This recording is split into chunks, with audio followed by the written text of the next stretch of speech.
Hello and welcome to another episode of 15 Fury Focus on Wayne 15 Plus. I am meteorologist Lance Huffman. Happy to have you here for today. We're wrapping up March on an up and down note.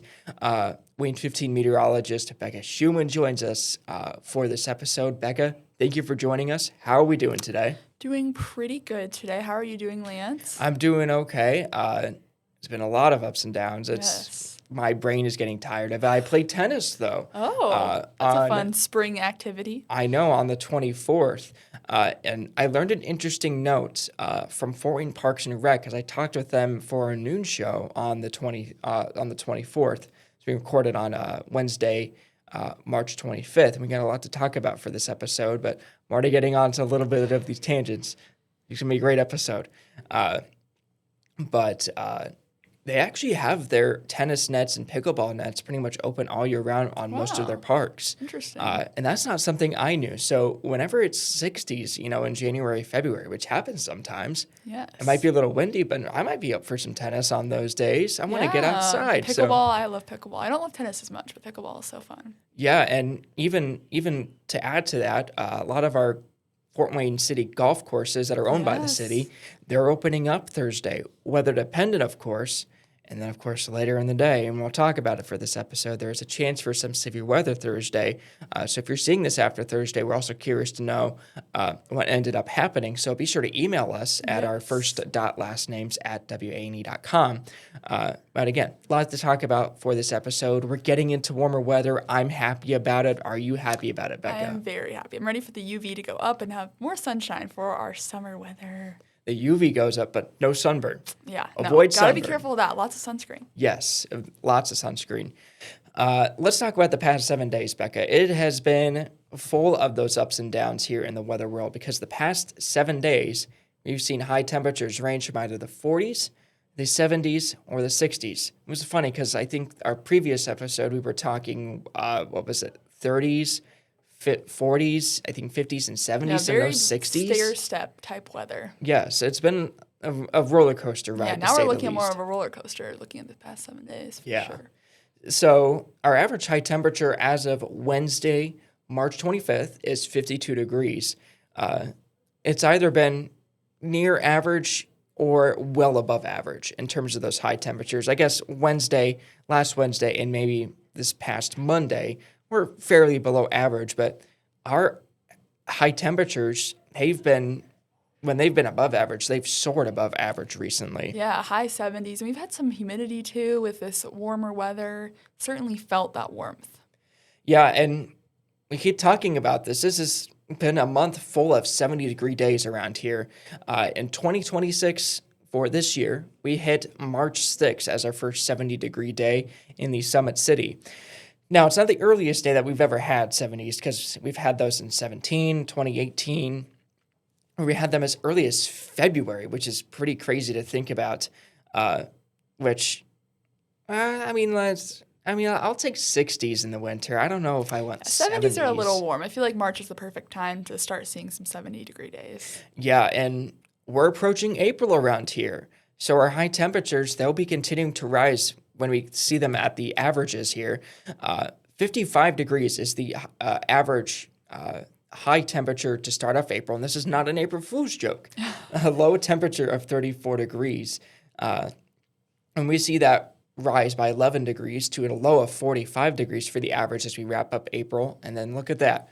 Here come the memes. Here All we right, go. 6-7 67. for the high temperature average on April 30th. Also note, we see less than an inch of snow on average. So that doesn't mean that will happen, but it doesn't mean it won't happen. This is an average, as a reminder, of snow. 0.8 inches is the average for snow. And this is usually, I believe, one of our wettest months of the year in Fort Wayne. So 3.74 inches of precip. We could certainly use that around here. Yeah, you know what they say, April showers bring May flowers. So start seeing some of those flowers once we get that rain. Yeah, I feel like I'm starting to see some trees bud already as well, Yes. which is pretty nice to see. And hopefully we don't get too many frosts or freezes. Yes. I'm just gonna say it. We're likely going to see some frosts throughout April, maybe through May. That's how it typically goes around here. So whenever there's a frost or freeze warning, it's a good idea to protect any of those plants that you may be planting. Uh, Becca, did you know that a lot of people actually really don't plant too many flowers until around Mother's Day? I mean, I've heard that definitely. I think it's a good time to bring out the flowers. And if you're gifting your mom flowers, that's a good time that she can plant the flowers too. I don't know if she wants to plant them. She probably wants Yeah, you to maybe plant if them. if you do it for your mom, that would be nice too. Yeah. So let's talk about those high temperatures because they've either been well above or well below average in many instances. When we look at March 15th, 27 degrees above the average high temperature. That's just That crazy is to a think very about. large spread. But our lowest day compared to average was 23 degrees below average 2 days later on March 17th. St. Patrick's Day. Man, that was bad luck for the Very Irish that day. cold. That Oh, was yes. because we also saw an intense lake effect snow band through like actually near Wayne 15 and areas near Hillegas Road, near Jefferson Boulevard, especially in just west of downtown, right after our first news show. And man, that thing reduced visibilities very rapidly. Yeah, where I live in the northern area of Fort Wayne, I think we saw about an inch of snow. So, and there was definitely reduced visibility as well. Yeah, so these ups and downs and our temperatures have continued. But if you've likely seen some of the weather news recently, Becca, there's been a heat dome in the western part of the United States. And some of that, certainly not the hottest part of it, may end up moving around here. Yes, as that jet stream begins to shift, we could see just a little fluctuation. Now, we're not going to see those 100-degree temperatures, but certainly get out of this little cold pattern that we've been in for a few days. Right, and this is a good look on Jetstream on our Futurecast. And we'll also talk about why some of this could be feeling some chances for some severe weather just by looking by Thursday evening. This is what we call a zonal flow. So those blue arrows that you see on your screen, that is the jet stream. That's the separator between colder air and warmer air. So the cold air is to the north, warmer air is to the south. Areas to the south of the jet stream see that warmer air. We're going to see some pretty warm temperatures likely for Thursday. And this, what we call zonal flow, or this east-west directly flow from the jet stream, that's going to be favorable for a low pressure system to form in the Great Plains and move close to us, bring us some of that warmth and moisture. When we see those collide with a crashing cold front, that's often a recipe for some severe weather. But yeah, you can see that heat dome just by looking in the southern United States in those oranges. This is what we also call an upper level ridge. So this is an area up above in the atmosphere that's a high pressure. It's bringing a lot of warm air down to the surface, or at least correlates to that most of the time. So as it does that, it's just going to continue to bring some hot, record-breaking temperatures, probably some areas in the south. I saw that there was the record-breaking temperature for March in the U.S. I think it was around 110 in either Nevada or Arizona, but it's been very hot where they've seen that heat dome recently. Right, and I could take a look on my phone right now and probably Yes. see parts of southwest Arizona, areas maybe the Mojave Desert, probably into the hundreds. I mean, it's just been an onslaught for them recently in terms of that. But of course, the jet stream does take a little bit of a bend. We could see some slightly cooler air in parts of the weekend before this heat dome kind of tries to build some resurgence when we get towards next week and could give us another shot of some of that warmer air. And when we see this orientation of the jet stream, sometimes this can be a recipe for a little bit of some active, rainy, maybe stormy weather too, right? Yeah, it could certainly set us up for some rainier times. Looking at that next week, we have a few different rain chances as these air masses clash. So we could see that next week after we've seen a few drier days. Right. So where do we stand so far into the month of March? Let's take a look at the calendar, and you can see a few blue days. But as we talked about, some of them have been well below average. But many of the days that were below average, at least to the mid parts of the month so far, they've not been too terribly below average. But the above average days, they've been well above average. And that's really what's been dominating the month so far. 7.2 degrees above average for the month of March. I'm not too terribly sure how much of this has been, or how much above average this will need to be for us to have for it to be the warmest March on record, but I wouldn't be shocked if we're close to it. We'll just have to see how things pan out so far for the rest of the month, because as you can see, we don't have the data quite in for the 25th, and we still have to get through pretty much a whole entire week. Yeah, and certainly at the end of the week this week and then beginning of the week next week, we could have some above average days. So that could certainly raise our average temperature for the month. Right, we just talked about April. Let's talk about some of the temperature outlooks here and the precipitation outlooks. It looks like there's a slight trend towards some above average temperatures for April. Certainly, it doesn't look like as likely as what it could be out in parts of, say, the Great Salt Lake area, Utah, kind of that west of Four Corners area. Is that I think that's what the Great Basin. I think that's kind of that area. Yes. So that areas, they're kind of just going to be dealing with some of that hotter weather down there. Yep. Man, I'm kind of glad I live around I know. here. I'm glad we live in the Midwest in this case. And they say, oh, it's a dry heat. But to me, a dry heat's still a heat. Feels like a sauna sometimes. It can be a little suffocating. Right. And, I mean, considering a dry heat, I mean, yes, a dry heat, some air conditioning units can actually work better in a dry heat because there's less moisture in the atmosphere.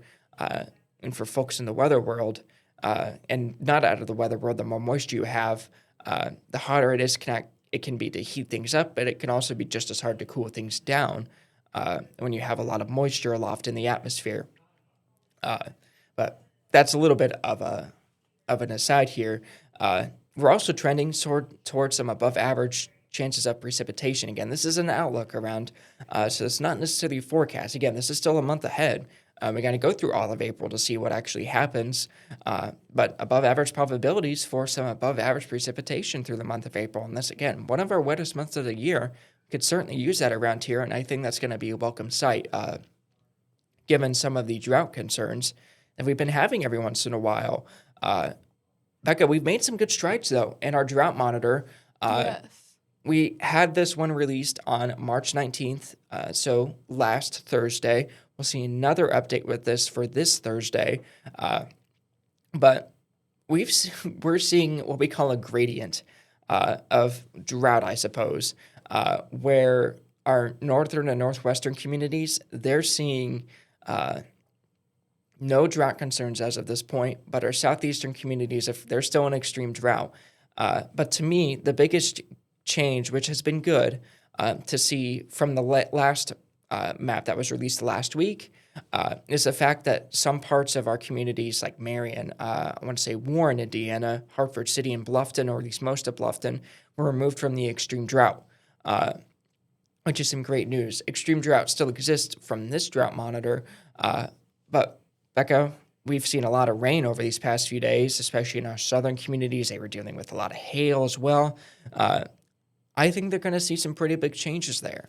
Yeah, certainly, especially as we're expecting more rain tomorrow. So it definitely could improve things. And it's always good to see that improvement because this extreme drought, it's difficult for growing season and everything like that. So it's good to see some of that extreme drought begin to shift.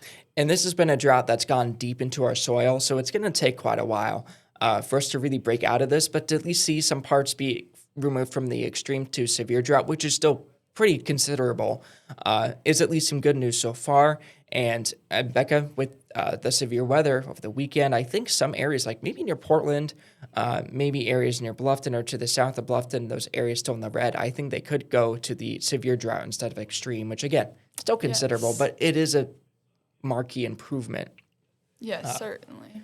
in this case. And speaking of the severe weather, Sunday, Becca, how was it? Because you were there Sunday evening when a lot of these severe storms went, and I will say it was perfect timing Mother It Nature was. had. Because I was watching the Kansas and St. John's game. By the way, that was a fantastic It was a ending very to that exciting game. game. I did not expect Kansas to come back, and then of course St. John's is like, joke's on you. Upset. And watching that happen, I was like looking at my phone. We see all these special weather statements out to the west because these storms are firing up. They're getting stronger and stronger.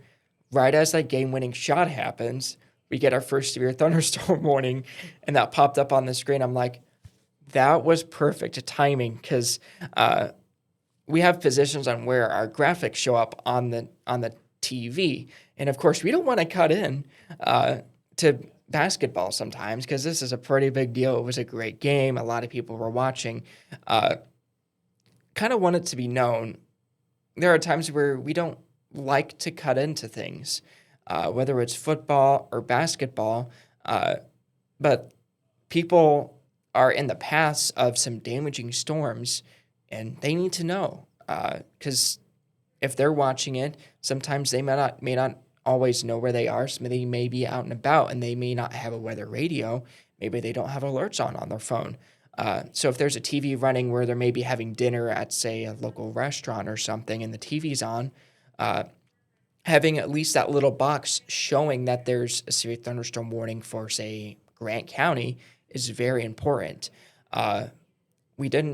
Becca, we didn't cut in until after that game ended, but Yes. tell me how that went. Yeah, so I did know unless there was a tornado warning, we were not going to cut in during the basketball just because of, college basketball. People don't want to see their programs get interrupted. So I was waiting, and we did get a severe thunderstorm right as it was ending. So I did do, I think my first cut in solo maybe, or maybe my second or third, a little bit after the game ended. So it was good timing. And actually after the 6 o'clock show, I did immediately heard thunder here at the station. So it was like perfect timing. The show ended, and then the storms began to roll in. And luckily it was I think there was like 3 severe thunderstorm warnings that I did cut in for, but there wasn't too many. And they were all baseline, so they weren't too severe. We did see some larger hail in our southern communities, but luckily the threat didn't last too long. The storms were moving really quickly east. So yeah, it was probably a good setup for as far as severe weather can go. Right, so this will be our topic of the day, our severe weather, especially this past Sunday. We have some of the hail reports here, and I actually updated them because our southern communities, they saw multiple severe storms because I think we saw like one storm move through at one point. After another. And then, a couple more started to move through behind a cold front, which is pretty interesting to think about that. It was behind a cold front that the bulk of this actually formed from. Hartford City had 1.5-inch hail. This is measured in diameter. So when we think of like pea-sized hail, this is measured with a ruler. We want to measure not just the radius, but also the diameter. Upland, 1-inch Rigdon, which is in southwest Grant County. Shamrock Lakes, which is, I believe, also in Grant County. And Portland, then Jay County. All those areas recorded an inch-size hail. So all of these meet severe level criteria because to have a severe storm, you only need one of those 3 characteristics to be produced from a thunderstorm to be severe. So what makes a thunderstorm severe? Just as a little bit of a recap for folks, you have to have 58 plus mile-an-hour wind gusts, 1 inch or higher in diameter hail. So we met that in multiple of these storms. So they did end up verifying quite well. Since these storms are behind the cold front, Becca, we didn't have to worry about the tornado threat, which was nice to see because we saw a little bit of what we call elevated instability. Can you kind of tell me what elevated instability is?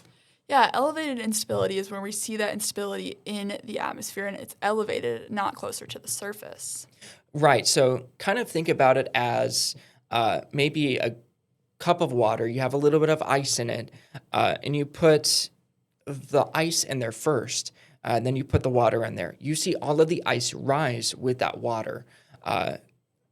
In this case, we have warmer air at a certain point of the environment that is warmer than the environment around it.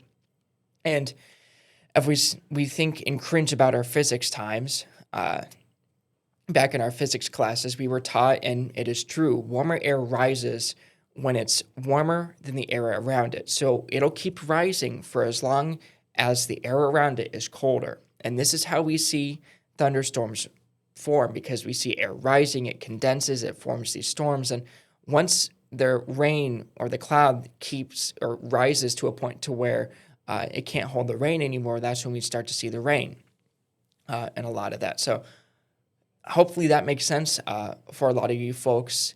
But that can be in a generic thunderstorm, that can be in a severe thunderstorm. But what makes a thunderstorm severe? Becca, want to break down the acronyms for us? Yes, so we have our acronym SLIM, which stands for shear, lift, instability, and moisture. And if we go to the next one, it has a little bit of an explanation.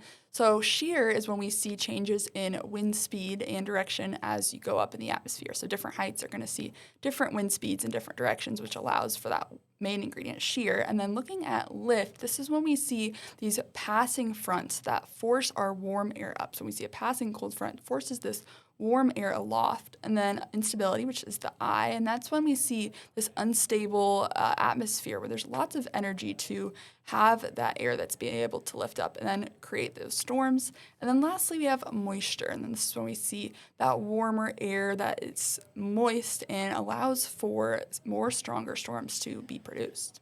Yeah, that's perfect.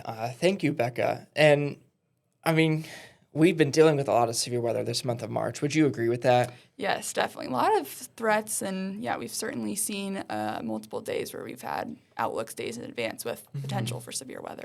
Yes, and we also have it for this Thursday, and we'll talk about that in just a second. But this would be at least our fourth shot of severe weather potential throughout the month of March, which is not too terribly uncommon. I feel like it was more active than last year, though. Yes, it definitely feels that way.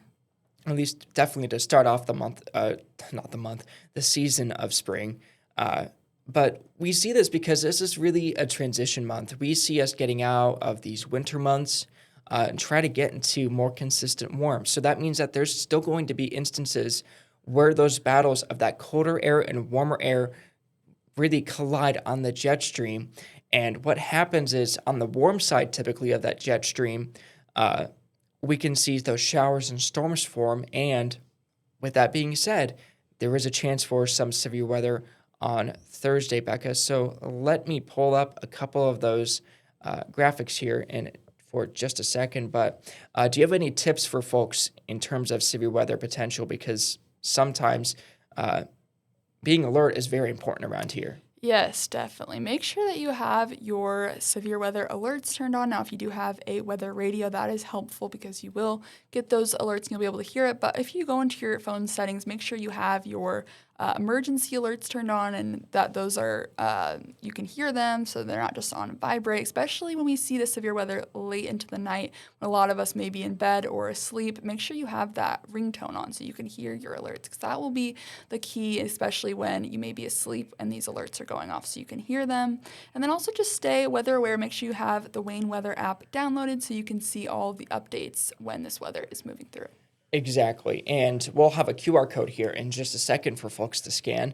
But let's talk about the severe outlook currently in place as of Wednesday, really afternoon and evening. So there will be changes to this during the day on Thursday, but we want to talk about this for Thursday to kind of talk about what these outlooks mean and why we're seeing already a level 3 out of 5 enhanced risk for much of Northeast Indiana and Northwest Ohio. Areas not in the enhanced risk are in the slight risk. When we kind of see, and I was talking about this with Becca, when meteorologists usually see a slight risk, it's like, okay, there's a chance for severe weather, but it's not like whoa kind of a thing, or it's not like a heightened kind of thing. But when the enhanced risk usually gets introduced, it kind of like it activates a couple extra neurons, I suppose, in our brain. It's like, all right, this is when our chance for severe weather becomes higher. It becomes more impactful. They can be a bit more intense, and that certainly is the case.